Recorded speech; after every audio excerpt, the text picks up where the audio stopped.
tardes. Muy buenas tardes y gracias por asistir a la presentación de un libro. Un libro que siempre, para mí, como me gusta decir, un ser vivo.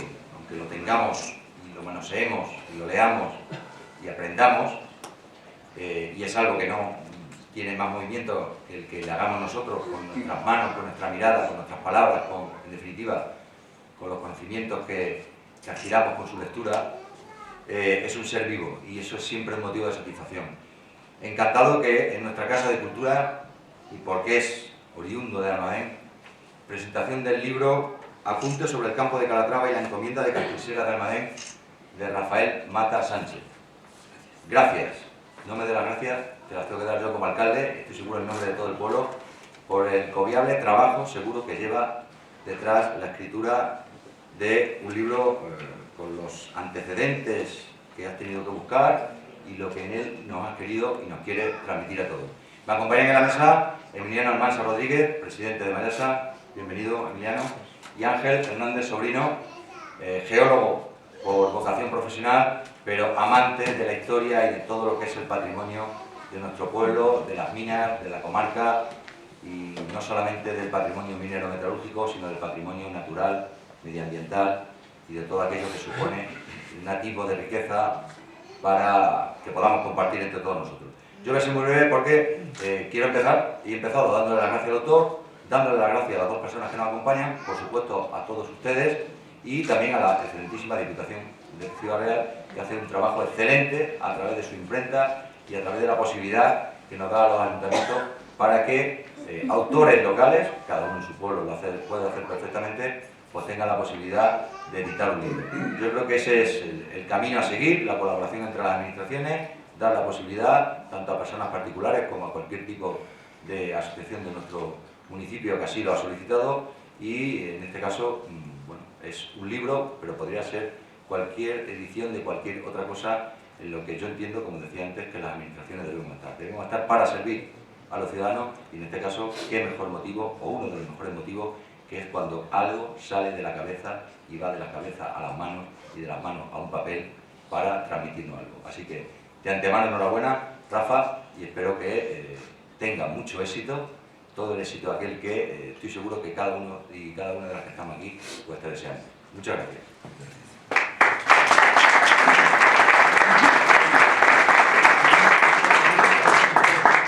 Le paso la palabra al presidente de Mayasa. Bueno, nosotros nos sumamos evidentemente a la felicitación al autor, en este caso, que habla sobre el campo de Calatrava en la comunidad de Castillera, y nos habla fundamentalmente del origen que tuvo la dehesa Castillera, que para nosotros, en este caso, como un activo de la empresa, es algo muy importante. Nuestro planteamiento como empresa actualmente es que la dehesa Castillera siga siendo un espacio público, o sea, de todos los españoles, y que podamos realizar actividades que sean compatibles y ecosostenibles. Las dos cuestiones deben de ser condición necesaria para poder albergar nuevas actividades. Y en eso nos encontramos ahora, en definir nuevas actividades que permitan que esta evolución que ha tenido la dehesa Castillera y que perfectamente recoge Rafael en su origen, pueda servir de cara a las generaciones futuras. Así que, Rafa, enhorabuena y felicidades por este libro. Gracias.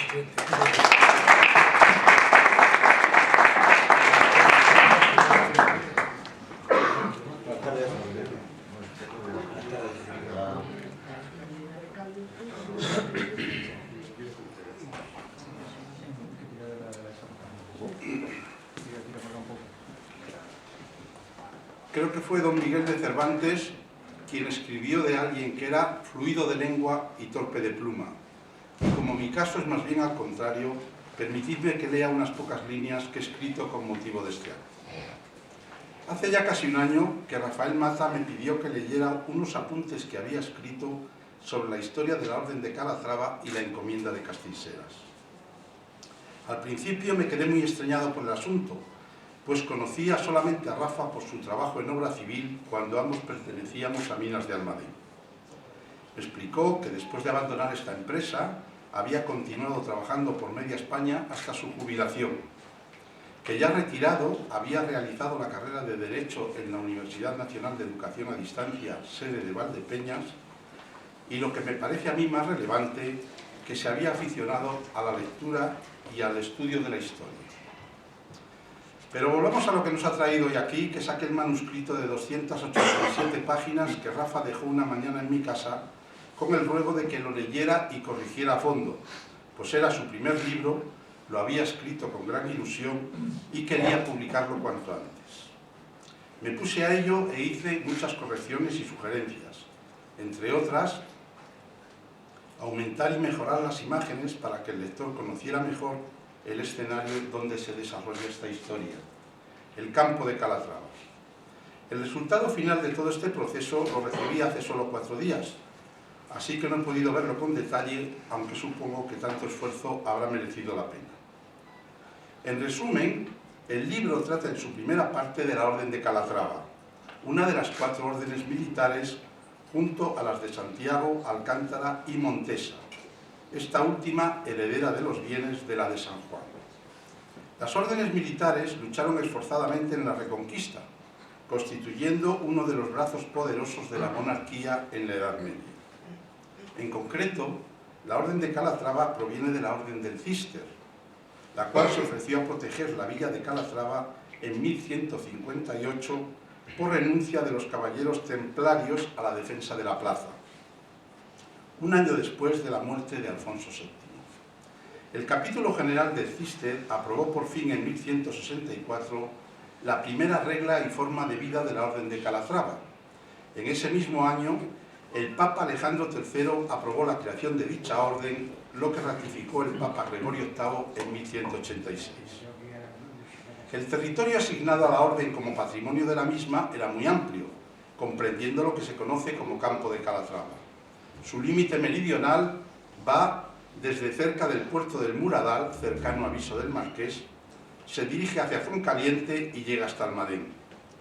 En el interior del citado campo se encuentran todas esas localidades cuyo apellido es de Calatrava: Alcolea de Calatrava, Carrión de Calatrava, Torralba de Calatrava, Bolaños y un largo etcétera. Pero también Saceruela, Alcójar, Almodóvar, Daimiel y Manzanares. En cambio, Ciudad Real, como su propio nombre indica, y sus alrededores eran de propiedad regia. Con su espíritu aventurero y ascético, la orden luchó por mantener esta parte del territorio castellano, defendiendo la plaza de Calatrava, situada en las afueras de Carrión y en la ribera del Guadiana, que constituía la llave del Reino de Castilla. En esa época, los caballeros de Calatrava tenían enfrente a los almohades, el poderoso enemigo musulmán al que sus caudillos arengaban así antes de las batallas: tened muy presente en vuestros corazones que una de dos, o conseguís el martirio y el paraíso, o el mérito y el botín. Es decir, que incluso perdiendo la batalla salían vencedores. Con una perspectiva tan favorable, no es de extrañar que infligieran tan severa derrota a las tropas de Alfonso VIII en Alarcos en 1195. Fue precisamente este rey de Castilla el que había otorgado en 1169 la mitad del castillo de Chillón con su almadén a la Orden de Calatrava y la otra mitad al conde don Nuño. La derrota de Alarcos supuso la pérdida de la plaza de Calatrava, que con tanto esfuerzo había conquistado Alfonso VII a los almorávides en 1147. Después de Alarcos, la frontera entre castellanos y almohades retrocedió del Valle del Guadiana al del Tajo y puso en peligro Toledo y otras ciudades castellanas, como Madrid, Alcalá de Henares y Cuenca. Calatrava, conocida hoy en día como Calatrava la Vieja, fue recuperada en 1212 en el imparable avance cristiano hacia las Navas de Tolosa, y por ello los frailes guerreros construyeron un nuevo castillo, Calatrava la Nueva, a unos 40 kilómetros al sur, en el actual término de Aldea del Rey. Pero es que además el libro de Rafa trata, y esto es lo que más nos interesa a los de Almadén, de la encomienda de Castiseras. Las encomiendas surgieron hacia 1280, 68 años después de que los moros fueran vencidos en 1212 por Alfonso VIII en la decisiva batalla de las Navas de Tolosa. Esta vez, lejos de producirse un contraataque musulmán, lo que ocurrió fue la conquista cristiana de Córdoba, año 1236, Jaén 1245 y Sevilla 1248. Al estar tan alejado el frente de batalla, el maestre de Calatrava se trasladó a Almagro, pues ya no tenía sentido vivir en la fortaleza de Calatrava la Nueva con las incomodidades propias de habitar un castillo en lo alto de un peñón inexpugnable. Ya establecida la mesa maestral en Almagro, esta otorgó encomiendas a varios caballeros de la orden desde finales del siglo XIII. No se trataba de propiedades, ya que los caballeros tenían voto de pobreza, sino de encomiendas o preceptorías, pues ya no eran necesarios castillos, sino gentes que repoblaran el territorio, para lo que fueran traídos a la zona 20.000 castellanos y navarros. De este modo, al pie de las fortalezas, hasta una treintena había, se extendían las dehesas y tierras de labor, que garantizaban su mantenimiento y contribuían a la necesaria repoblación de la zona. Las encomiendas se constituyeron así como territorios administrativos dentro de la jurisdicción de la orden, a la que sus habitantes abonaban los diezmos y otras rentas. Aunque el territorio de Almadén pertenecía a la orden de Calatrava desde el siglo XII, como ya dije, la encomienda de Castrisera no fue creada hasta comienzos de la centuria del XV. El principal valor de esta encomienda era la dehesa, además de otros diezmos, censos y derechos, todo ello situado en el término de Almadén y en sus entonces aldeas Alamillo y Gargantiel. Castrilseras, tanto cuando era solo una dehesa de la orden como cuando se convirtió en encomienda, estuvo consignada a las minas de azogue de Almadén. El objetivo era doble: por una parte, dotar de madera y leña a la mina, aquella para fortificar las labores subterráneas y esta para combustible de los hornos, y por otra, para que pastasen en ella los bueyes al servicio de la mina. Por otra parte, la Orden de Calatrava decidió otorgar a Almadén en 1417 un fuero de repoblación en el que concedía a sus vecinos el privilegio de ser un lugar exento de la jurisdicción de la Orden, excepto del pago de diezmos, a fin de que hubiera más operarios para la mina de azogue. Ni que decir tiene que pronto empezaron los pleitos entre la encomienda de Castrilseras y el concejo de Almadén, litigios que además incrementaron cuando en 1573 una cédula de Felipe II incluía Castrilseras en el partido de Almodóvar, separando así Almadén y sus aldeas de la alcaidía mayor de Almodóvar. Las disputas provinieron sobre todo porque los administradores de la mina, fueran españoles o extranjeros, como los Fugger, quienes tuvieron arrendada la explotación del yacimiento de azogue desde 1525 hasta 1645 de manera prácticamente continua, se oponían a que el monte se talase, ya que su fin era prestar servicio a la mina y no que hubiera pasto para el ganado de los vecinos y tierras para la siembra. Los visitadores enviados por la corona en los siglos XVI y XVII para informar de la situación siempre encontraban Castrilseras en mal estado, en ocasiones quemada a propósito con los objetivos ya comentados. A medida que la producción de azogue aumentaba, se necesitó más leña y madera, así que el Consejo de Hacienda hubo de conseguir la aplicación de más dehesas de la Alcudia al servicio de la mina. Entretanto, la época feudal ya había pasado, así que los reyes católicos a finales de la centuria del XV intentaron centralizar todo el poder en ellos, cuanto antes, y maniobraron así cerca del Papa Inocencio VIII para que los maestrazgos de las órdenes militares fueran incorporados a la corona.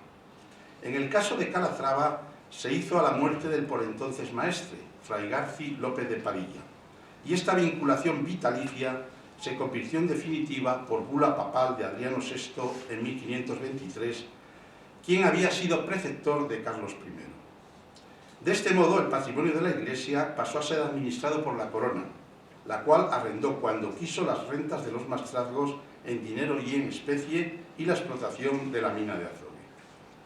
En las relaciones topográficas de los pueblos de España hechas de orden del rey Felipe II, se describe la historia de la encomienda y villa de Castrilseras en la fecha 15 de marzo de 1576, figurando como comendador de ella Antonio Manrique de Lara, sucesor en el cargo de Juan Manrique de Lara, su padre.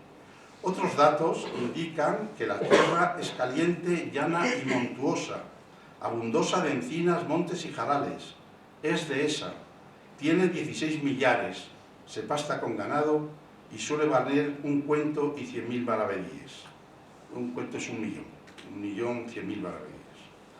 Otras respuestas informan de que hay una casa principal donde vivía el alcaide, al que nombraba el comendador, y otras 5 casas donde habitaban 5 vecinos, quienes labraban cierta parte de la tierra. También había una capilla con su campanario y campana, donde decía misa en un capellán. En esta situación se mantuvo Castellseras hasta el 10 de junio de 1778, cuando Gaspar Soler, superintendente de la mina y gobernador de Almadén, suplicó al rey que la dehesa fuera agregada al término de Almadén. Ante esta solicitud, Carlos III pidió al Papa Pío VI la incorporación de la encomienda de Castellseras a la corona de España.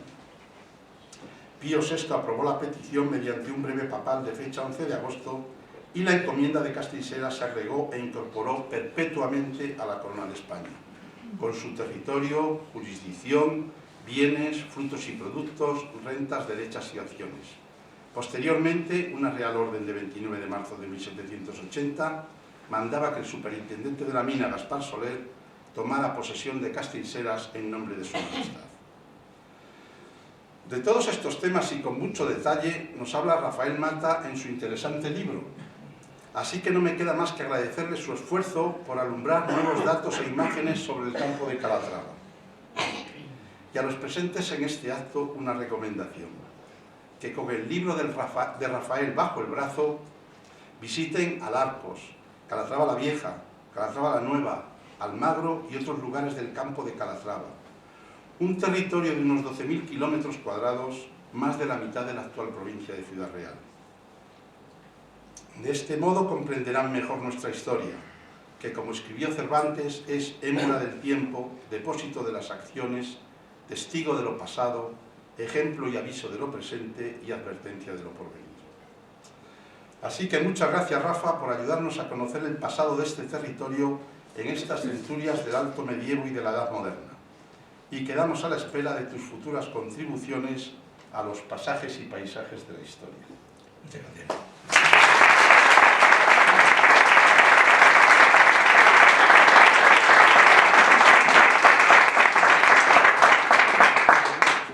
Buenas tardes, bienvenidos todos. Agradecerles en principio a los que están aquí y a los que no han podido venir por su llamada la asistencia a un acto de estas características que normalmente no recibe tanta afluencia como la que hoy tenemos aquí. A pesar de lo que habéis oído, Ángel, el libro hay que leerle. Aunque solo sea por ver las fotos, que ya me costó, y a mi buen mancebo también.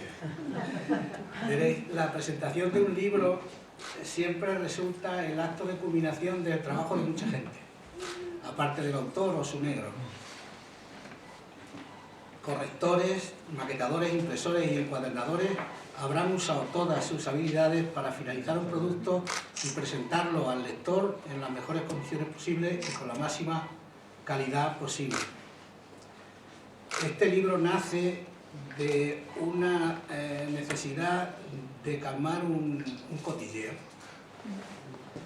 Yo accedí a un documento de primeros del siglo pasado, que era de una publicación local, no recuerdo exactamente el nombre, que tras leerlo y comprobar mucho más tarde que era copia literal de la escritura de cesión de la dehesa al establecimiento minero de Almadén. Eso contrastó mucho con una idea que yo tenía, que venía de transmisión oral de mis padres, de mi familia, de que el origen de la dehesa era cesión de una aristócrata, de una señora buenísima que había cedido esa finca para el uso y beneficio de los mineros de Almadén. Por eso aquella lectura me obligó a seguir investigando el asunto y satisfacer esa curiosidad.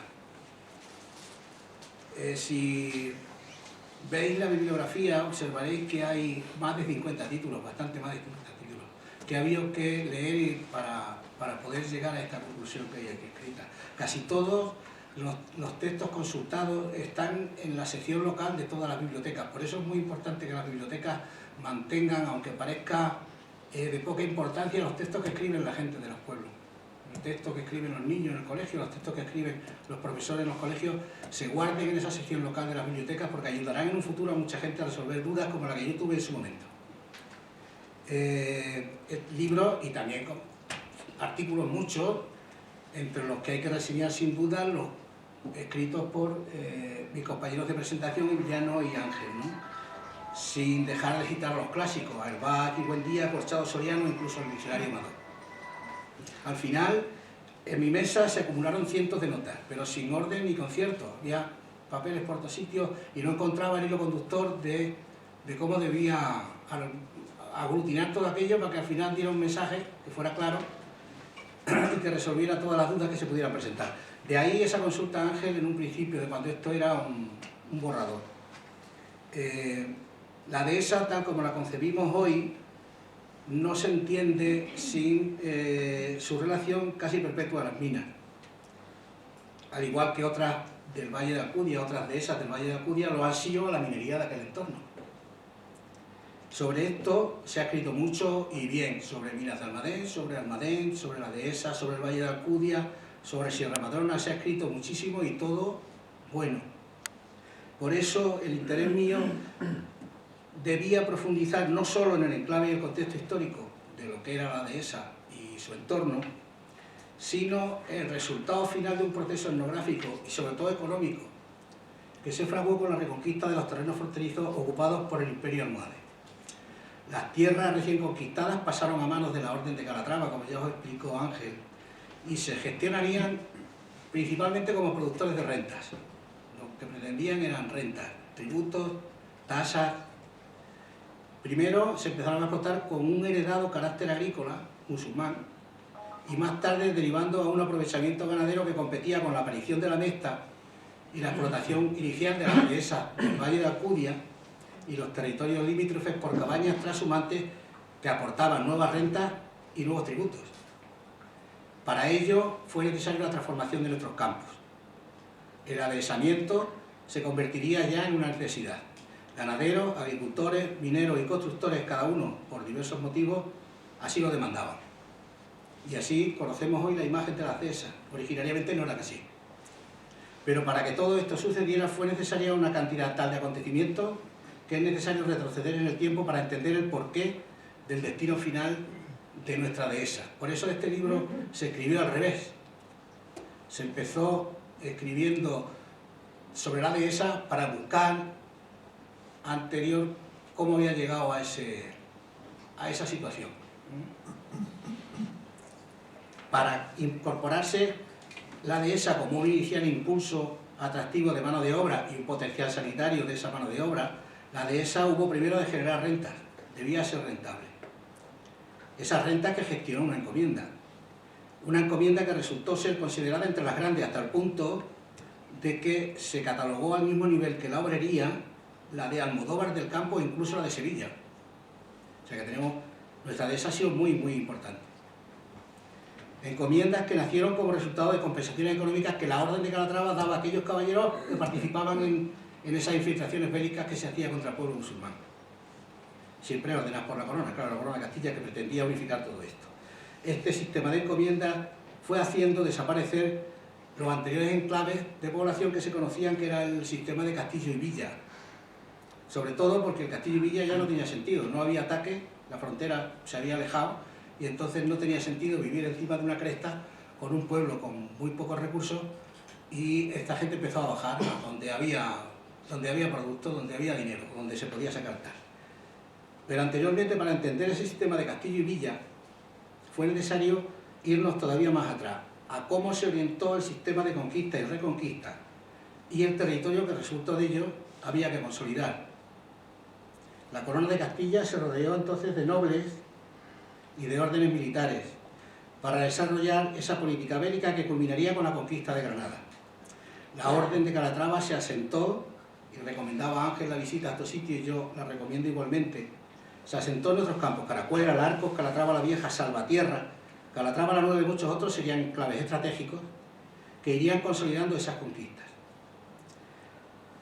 Si veis, he empezado, como he dicho, el libro donde estamos hoy y vamos hacia atrás. Así hemos visto el destino final de nuestra dehesa que todos conocemos, con la problemática que tenga o la que deje de tener, con el objetivo de convertirse en una parte de una empresa con la rentabilidad lógica de una finca ganadera, y el origen, que no es otro que el deseo de unificación del territorio castellano, y la expulsión de los pobladores musulmanes que durante 800 años habían dejado su impronta en nuestro territorio. Realmente yo he disfrutado mucho escribiendo esto, mucho. Ahora ya, este libro ya no es mío. Ahora son ustedes quienes deben valorarlo o criticarlo, pero sobre todo leerlo. Muchas gracias.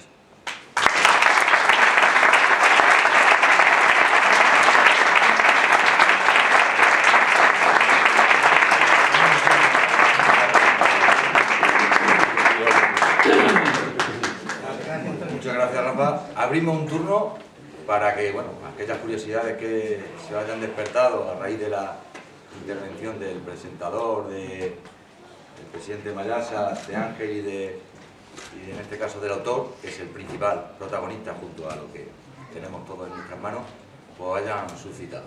Para iniciar la lectura lo antes posible, por favor. ¿Quién se lanza?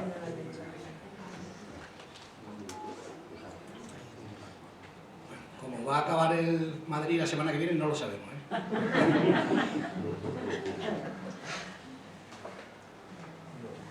No, pues muchas gracias a todos. Y si alguien necesita... Ninguna duda veo, entonces, sobre el origen y el presente y futuro de la Versa Catinsera.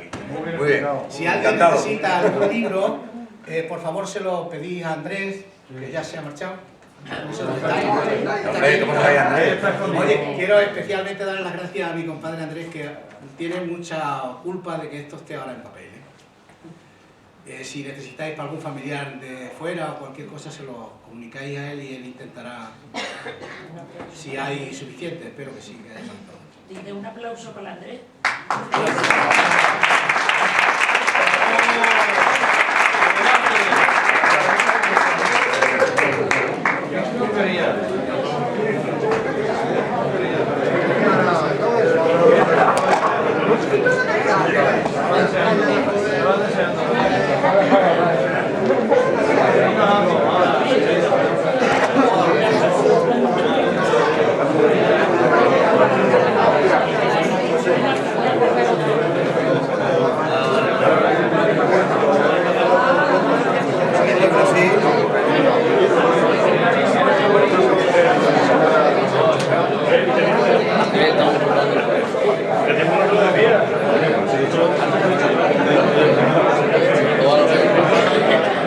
Pasa, macho, con la comunión. Lo aceptable que es.